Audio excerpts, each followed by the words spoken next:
Welcome to Mixtape 51. I'm Jade, and we are covering the DJI Osmo Pocket. If you've been debating on getting this really powerful small camera, then this should help you out.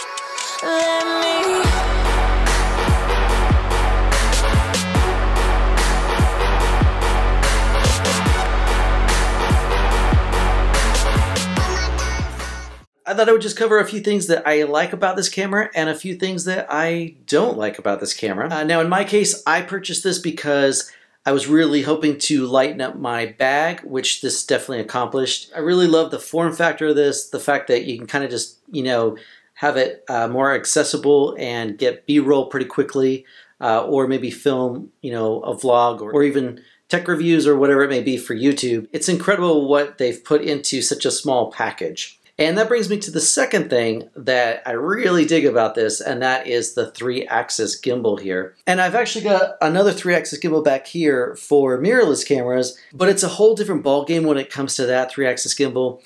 It requires, you balancing the camera. It's a lot more bulky and heavy to work with, as opposed to this where when you turn on the Osmo, it just balances itself and it's ready to go. I had attached the Osmo to my chair to try and go get some shots, and I thought it was going to be a huge fail because the second my chair starts to hit any kind of brick or just uneven cement or something like that, it really creates a massive vibration. But as you can see from this clip, if you look at how hard my bag is bouncing and then compared to how smooth the footage is, it's really quite incredible what a job this 3-axis gimbal is doing. I was really, really pleasantly surprised. Now, another really unique, cool feature that they implemented in this is the tracking. And you can track both your face or you can track an object. And before I bought this, I never had that where, a camera could actually track you. Everything's always been stationary or on a slider or something like that. All right, so we've now switched to the Osmo Pocket, and as you can see here, it is tracking me like I've got a camera person. I mean, that is pretty flippin' cool. And it just takes a double tap of the screen, so it's not like it's difficult. It's really easy to do, and it just tracks you with ease.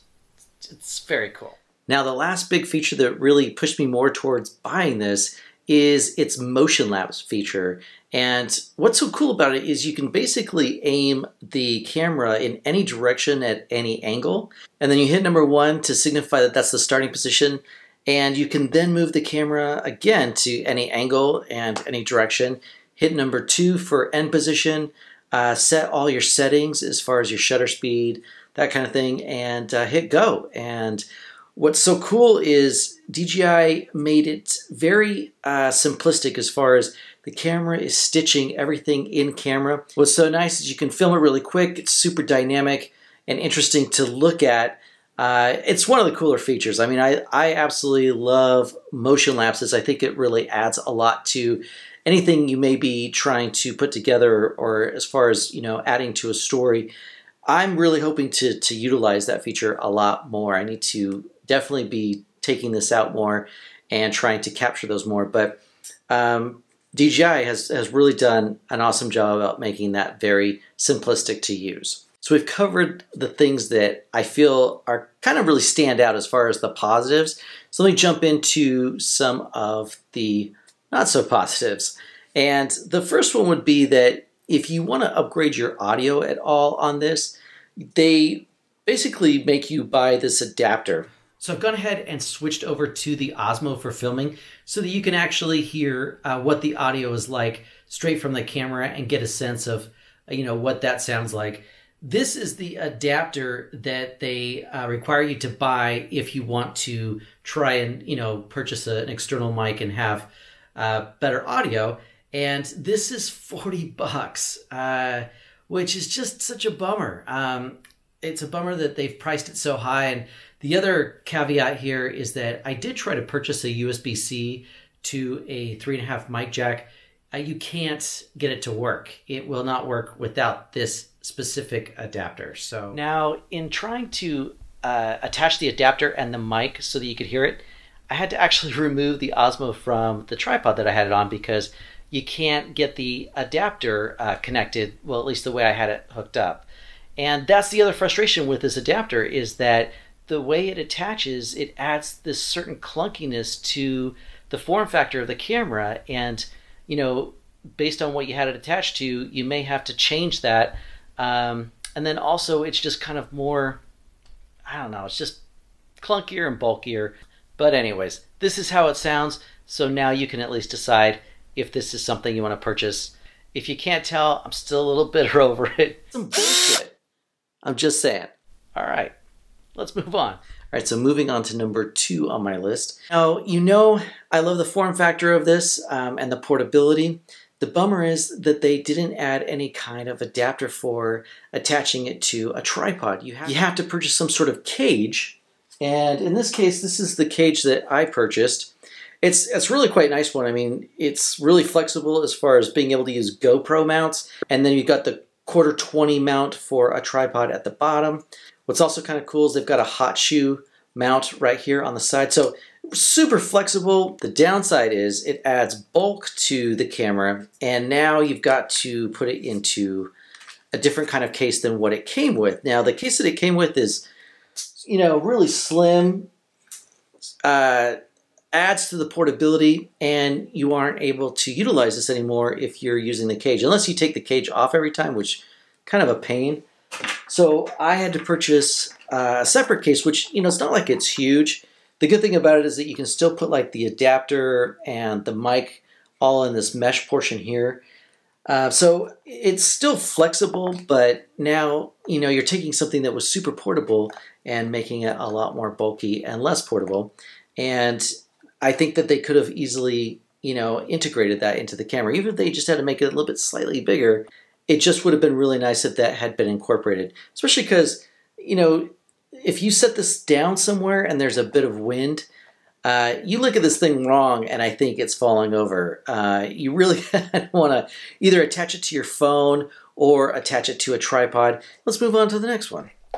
So moving on to one of my other frustrations, that would be that the ISO max goes to 3200 and the quality is not at the best. I went ahead and shut off the studio light here in the office just to kind of give you a sense here. Right now, the footage is running at plus 0.7, plus 0.3, just depending, but it comes out pretty grainy from what I've noticed, and it would be nice if you had some more flexibility there.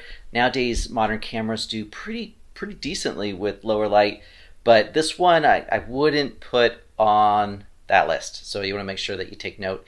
It is not a low light beast, unfortunately. Now, the last downside I would mention is something that you're going to basically encounter with this size of camera and this price point, and that is that your aperture is going to be fixed. You can't control it like the Canon that I'm using to film this right now.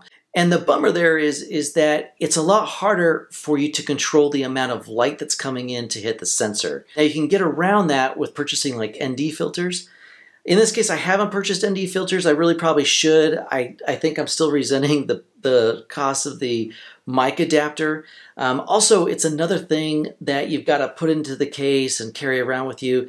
So I've really just been trying to get away with not having to use NDs. But the downside is if you're filming something and let's say you've got really bright conditions, you can utilize a faster shutter speed to, you know, limit the amount of light coming in. But in doing that, you're going to get a real jittery type of effect. It just doesn't look as good anymore. And so there's a definite downside to not having an aperture you can control, and as well, in my case, not getting the ND filters. If you're looking at this camera, that's something you might want to take into account, is that, you know, when you buy it, you're ultimately going to be buying some accessories as far as a cage, ND filter. If you don't like the audio that, you know, it's producing on its own, you're going to be getting the adapter. So there's a lot of bits and bobs to it. I've got everything linked down below. If you guys click on those, that definitely helps the channel. So thank you for that. And as always, thank you so much for watching this. I hope you're doing well. I hope you're healthy. And I hope we all see each other on the other side of this bizarre time. All right, I will see you guys in the next one. Bye.